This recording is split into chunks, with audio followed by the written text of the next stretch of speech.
go. What's going on, guys? So I had made smaller video about this where I was going to tell you guys that we was going to talk about Dak Prescott next. And so this is the full video. Curious Case of Dak Prescott Part 2.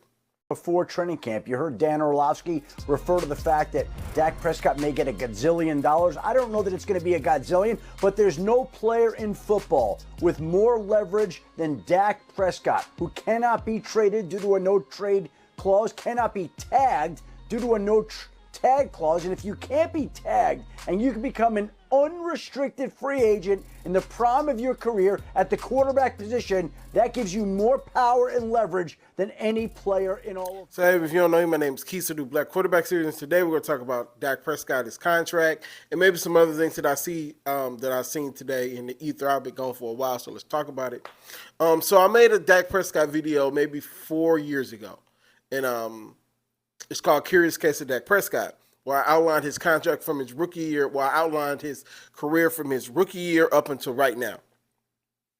And right now was 4 years ago at that time, right? So we're talking about 2020-ish, 2021-ish, right? And so this video, we're going to, obviously it's part 2, so we're going to go from 2021 till now, where we talk about his contract that he should receive now. Because at that time, if I can find the video, it's terrible quality.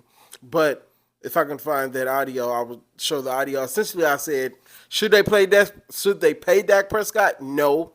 Are they going to be forced to? Yes, because he was the best option at the time, and they were trying to win the Super Bowl and all that. All that remains true still, but Dak Prescott has a lot more meat to him now. Pause. A lot more to his career now that we can talk about and have a larger sample size. Because that beginning video, he had so much success. Not a lot of playoff success, but we're going to get into it. So we're going to start with the 2021 season.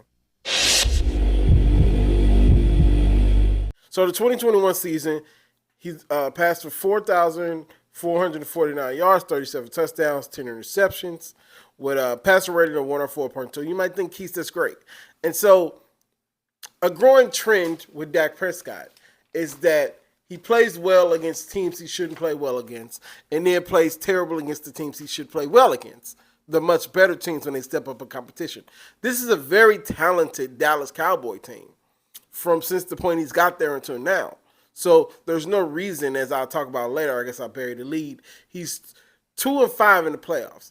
He should be at least 500 in the playoffs. He should have at least an NFC championship appearance, at least. So let's talk about it. So 2021 season was the Dak slides with 14 seconds, runs with 14 seconds left, and can't get the ball. Slides in, he can't get the ball spiked in time, the game's over. So that's a mishap by Dak.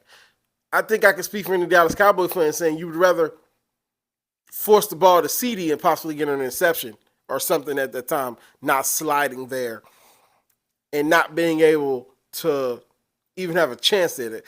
I read in the comment section that somebody was like, this personifies what the Dallas Cowboys are. And it does. Like, they just can't get right. So that's the end of that season. So, and this, like I said earlier, it's a growing theme in Dak Prescott's career that he plays well against bad teams, looks world beater against bad teams. Let me back. He was 23 for 45, 245 yards, a touchdown and an interception for that playoff game. So he didn't play terrible, but he could have played better, of course.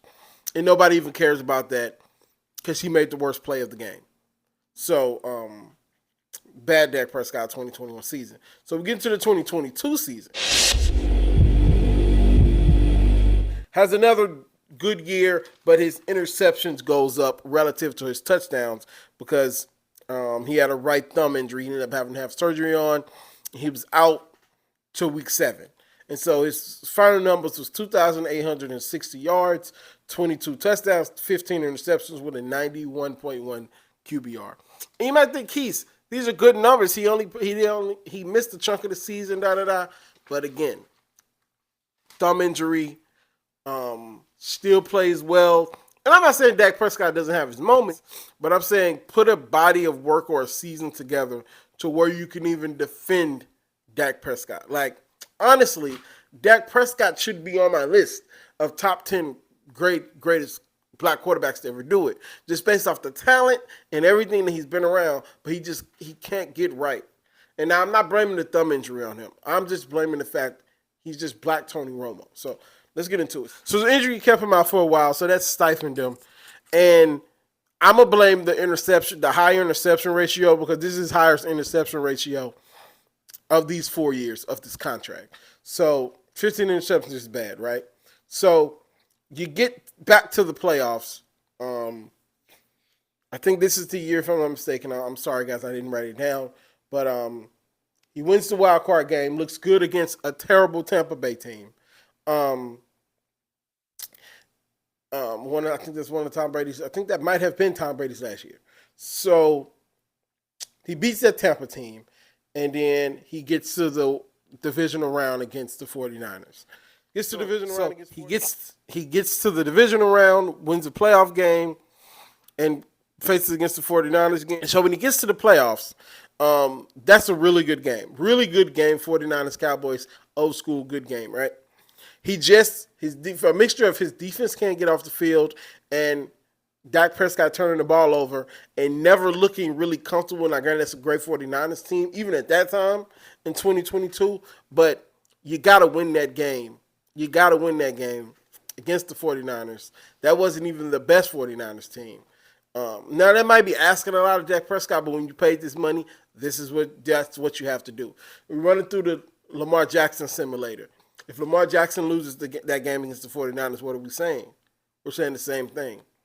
We're paying you $47 million to win these types of games, right? You got to outplay Jimmy Garoppolo, at least. Especially when Jimmy Garoppolo is also not having the best game, right? So he was 23 for 37, 206 yards, a touchdown. And if I'm not mistaken, I wrote it wrong on my list. I think he had 2 interceptions that game, right? So we go into 2023 last year. Everybody knows same story, different day. Dominates bad teams, don't look really good against good teams. And in the playoffs, he just falls completely apart, gets outplayed by a young guy in his first full season as a starter. Jordan Love absolutely gets dominated, right? It is 27-7 at halftime. And now you'll look at Dak Prescott's numbers and be like, well, Keith, he had a good game. It was 27-7 at halftime, and it was never close. Dak Prescott's numbers was 41 for 60, 403 yards, 3 touchdowns and 2 interceptions. Not bad numbers, but you were never in the game at any point, and you lost this game at home as well. So you look at it, and you're like, do you pay Dak Prescott? And I said the same thing in my Curious Case of Dak Prescott, the video 1. Link will be at the end of the description. Link will be at the end. And you say to yourself, do we want to be like, because this is going to continue happening with Dak Prescott. I don't think he'll ever win like they want him to win. Do we keep this going and pay him like a top 5 quarterback, which is he's going to ask for top 5 quarterback money? We already know that he's going to ask for top 10 quarterback money, right? Or do we trade him and start over? Do we see what we have in Trey Lance? What do we do as an organization for Dallas? Jerry Jones wants to win now. What do we do as an organization? For me, this is coming from Keith. I think you should possibly think about trading him, rebuilding that offensive line, getting a little younger, and I think they're actually doing this, getting a little younger in that offensive line and restarting the clock with another young guy. You can probably sign Trey Lance to a prove-it deal and see what you got in him. Worst case scenario, you look for another Dak Prescott. I think you could find another Dak Prescott, right?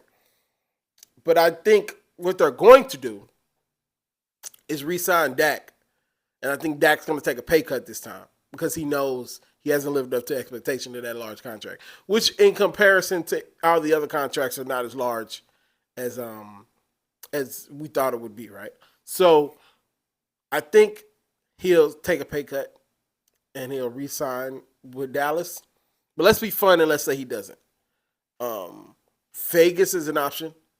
I think in Vegas, I think Dak would still disappoint, but I think he would look like the savior in Vegas compared to what they're dealing with right now.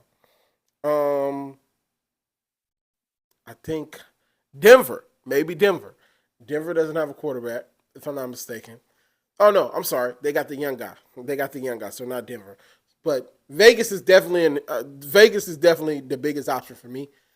Because I don't know if he really wants to go play in the AFC.